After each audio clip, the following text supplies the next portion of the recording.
Good afternoon, ladies and gentlemen. I'm very happy to be here. It's the second time that I was invited 2 years ago. I couldn't come, and I'm really happy that I have the chance today to talk to you about our big project as European Federation of National Youth Orchestras. My name is Renate Boch. I'm the president of this federation, and at the same time I'm running the Austrian National Youth Orchestra, which is called Wiener Jeunesse Orchester. I want to show you how we have developed a program, a European-wide program, that reaches and span from training for orchestra, ensemble, chamber music to professional skills. And those professional skills that we regard at the moment as very important for our musicians and the next generation of musicians that will come into your orchestras is indeed, on the one hand, outreach and audience building skills, moderation of concerts, interacting with audiences, and second focus, entrepreneurial musicianship. I will show you at some examples how we do this, how we share our experiences as a federation, and what we contribute in this field. So first of all, this is our program. It's called Music's Change. Music can change mindsets. Music has to adapt to changes in society. And FNEO, that's our federation, and we also receive funding from under the Creative Europe program of the European Union. Now, a quick overview of our membership so that you know what I'm talking about. We have founded this federation 22 years ago, and since then this federation has grown in importance and also in membership. We have at the moment 17 national youth orchestras from Portugal to Moldova in the east, from Norway to Cyprus, and we have also overseas members and European international youth orchestra initiatives as associate members who are based in Europe. For example, among the 10 international youth orchestras are also Gustav Mahler Youth Orchestra, European Union Youth Orchestra, Schleswig-Holstein Festival Orchestra, and so on, which enables to have a real broad dialogue between the managers, and which was also the important starting point for us to say what we enjoyed as managers, this learning from each other, the transfer of experience, that should also be spread among our musicians. Also, the networking partners I would like to mention, Gretchen just did a presentation about the Polyphonia Working Group, where I was also honored to be a part of it. We work with the association, the European Association of Conservatoires. We are firmly based in contacts and dialogue with the conservatoire sector, but also with the professional orchestras. I point out one example, the Orchestra Network for Europe, which you can see here. It's a network of 6 professional orchestras that gives our students the possibility of doing internships there, and also with professional orchestras associations in France, in Spain, in Germany, and in the UK. We are closely linked.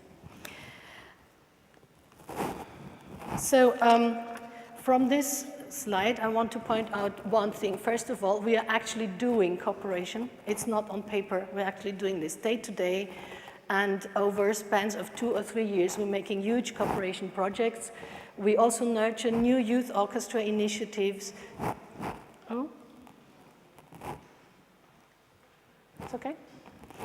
We nurture new youth orchestra initiatives. For example, the one in Moldova has quite recently joined. Thank you. Okay.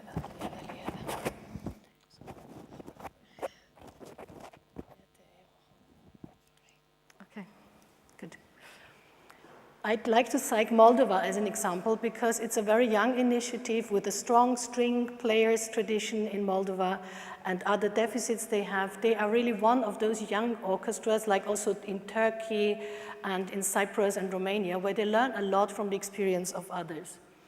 And what we also want to establish, of course, is a brand, the pre-professional youth orchestra as a brand for promoters, for festivals, for the audiences. Now, the one strategy I want to focus on in this presentation is, of course, that of transferring mobility skills to our musicians by doing exchange projects with other orchestras with particular focuses that I'll explain in a minute, and also audience building skills. Now, what started as a pilot mobility project in 2009, that's a long time ago, it's already 7 years old, this program, is that we aimed at reducing a deficit in short-term mobility skills. So we wanted our musicians to make this experience of going abroad for 10 days or 3 weeks to join another orchestra, to see what the local repertoire, local artists are, also to enjoy encounters with audiences, to actually give them more benefits in terms of music education, orchestra practice, and orchestra training. Now, at the moment, we are in the Music Exchange third generation, which is called 2015 to 17. This program will cease next year. And in this program, our main strategy is to build on the capacity of our young players and to equip them with skills for audience building and entrepreneurial projects. Now, our formats on the whole include orchestra exchanges. That means musicians traveling from one orchestra to the other according to a very complicated schedule of vacancies, but also chamber music projects. And then more recently, we have included bilateral chamber music projects with 2 partners, which are going to be very successful also in the future. And under this umbrella of training, we have initiated a format which is called boot camp, where managers and musicians meet, exchange, and focus on a particular topic in parallel meetings and also in networking meetings together, which is also something that the musicians and the managers love to do. I already mentioned internships with professional orchestras. That is going on in the future more than before. And also for managers, there are training site visits with other orchestras and also train-the-trainers workshops. I'm just coming for a moment to the national level. This is 4 photographs taken from our orchestra in Vienna, where you can see how young musicians are trained in different kinds of settings, which has nothing to do at the first sight with playing, but with the environment, the surrounding in which they are in at the moment, or to which they are going to be included. For example, the first one, I'll just point this out. Here, our trainer, Birgit Zemlichka, she's a Gestalt therapy expert. She trains various kinds of settings with musicians to make them feel what it means to be an orchestra musician, yeah? Something very basic. So what is she? She's the solo oboist of an orchestra. Okay, what is surrounding her environment? This guy, this is the second oboist, yeah? Kind of jealous, maybe disturbing the climate in the orchestra. Then this is audience, critical. This is Beethoven over everything. So all this kind of feelings you have, what does it really mean to be an orchestra musician, is trained in particular workshops we offer. Or also acting, moderating, presenting concerts, or something very marketing style, posing for a marketing campaign of the orchestra. What does it mean to do this? These are really our musicians. Or stage presence. So just some examples. Now we want to take all the experiences, the workshops we do at the national level to a European level. And the benefits of this are clear. Because in these European boot camps, what we find is really interesting is that musicians and managers from various orchestras and countries meet and exchange and see what kind of treasures they have in their own country or what they lack. My first example is this boot camp, which took place over 4 days in Glasgow in September 2015 in cooperation with Live Music Now Scotland. I'm not aware whether you know this initiative. Live Music Now exists in many countries, and they are specialists and the resource center for audience building skills for musicians. And this prepares them for their professional careers with their ensembles, but also prepares them for their future or possible future in a professional orchestra. Now, during this workshop, we had also separate meetings of managers and musicians, but at the end, we all came together and the musicians performed for us and told us their little stories and really made this a real life outreach program by also going to school, presenting these concert formats, and also to a senior care center. At this occasion, I want to say something which took place recently, very recently. Wiener Jeunesse Orchestra and the Orchestra Romana de Tineret from Romania joined for a bilateral chamber music program. You can imagine that this is really a challenge. Meeting for 10 days, working hard on a repertoire that includes Schönberg, Transfigured Night, Enesco Octet, Schubert Octet, and some ligeti, bagatelles for wind quintet. But in addition to this, we said there will be 2 days workshop where you are only trained how to meet your audience, make this famous entry point Eric pointed out this morning, present the composers with quotations, and make it a really lively experience for the audiences in 2 different countries. We had concerts in Vienna, in the Schönberg Center, and also in 2 schools. We went to Romania. We had a concert here. It's UNESCO. It's in the UNESCO Museum, a wonderful building in Bucharest. And what you can see here is what the musicians do. They present excerpts from the pieces that are going to be played, while their colleagues talk about the composers. This is Schönberg. She talks about Schubert. And these 2 guys, they sort of come to say, okay, let's stop this introduction. Now we're really playing the music. So this was a fantastic experience, and I think that this project on a bilateral level, because it also strengthens the link so much between 2 orchestras, will actually go on in the future. Now, entrepreneurial musicianship, as also Gretchen said, is one of our major focuses with the youth orchestras. We are able to reach so many people in so many orchestras with this program that it really makes sense that we carry on with this. And here, in cooperation with Guildhall School of Music and Drama in London, Helena Gaunt, who is vice principal of the school, was also in our working group on entrepreneurship.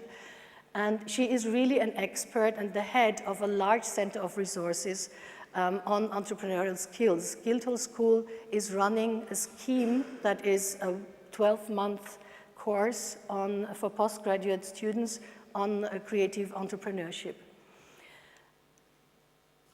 I will show you some of these things that were taught there, because the question is always, what can you really do within 4 days? How can you really start off after this experience? It shows us that this format boot camp is so beneficial because it is very intense and it really gives you a kind of wakening up on what is there apart from the music you are making. So in several sessions, the schedule was quite intense. They started out with defining their audiences, the aims of the projects. Then they also discussed about communication skills, about business planning, basic kind of where are you going with your projects, who will you find there, what about the basics of budget and finance and communication. So of course that went into depth. With one more slide I can show how they developed a communications plan just to create awareness for this environment around them. And finally, and this was the great experience again for the final networking meeting between managers and musicians, the musicians, 15 projects, 15 musicians from many European countries presented their projects to us, and we gave them our feedback. So there were projects also by 3 Spanish musicians, by the way, who are members of the Spanish National Youth Orchestra, which were very interested, for example, educational project for secondary and primary school children. Another girl from Spain, she proposed a project about the research on burnout syndrome for orchestra musicians. All these projects that need nurturing and also mentoring by us managers were presented. And we thought that it was really a good conclusion of the seminar and gave a very strong outlook for the future.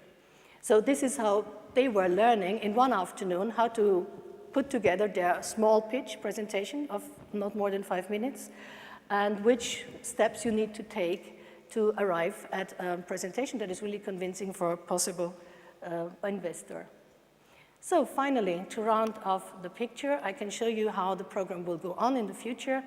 We had just an exciting time behind us because we had to compile a new application towards the European Commission for another project that is going to take for 3 years this time. We hope that we will know about this as soon as possible. FNU will again be the coordinator of a project that will run for 3 years with 13 partners and 25 associate partners. That sounds quite a lot, but as I said, we have to work together with professional orchestras, with conservatoires, with resource centers to make this really a valuable project. Therefore, we need this huge network. What is new in this new program will be multilateral projects. On the one hand, orchestra projects that show the European dimension, like the Romanian unity, in 1 year, maybe you don't know this, Romania will celebrate 100 years unity. And for this purpose, our colleague in Romania invites all FNU orchestras to send at least 2 musicians to this project. The other feature here, Center of Performance Resources and Excellence, is something new because it will be established next to 2 festivals which we are connected in the Netherlands and in Romania again, where 60 musicians are trained with a particular repertoire and a very brilliant schedule with different kinds of workshops on how to go on with their career paths and how to intensify their audience building skills and entrepreneurial skills. So I hope this gives you some impression on how fast we have been developing something to react to the reality that is outside there. Not all of our musicians become orchestra musicians. A lot of musicians have to look for other opportunities or have several different kinds of employment, and therefore they also need a diversified skill portfolio. Thank you very much for your attention.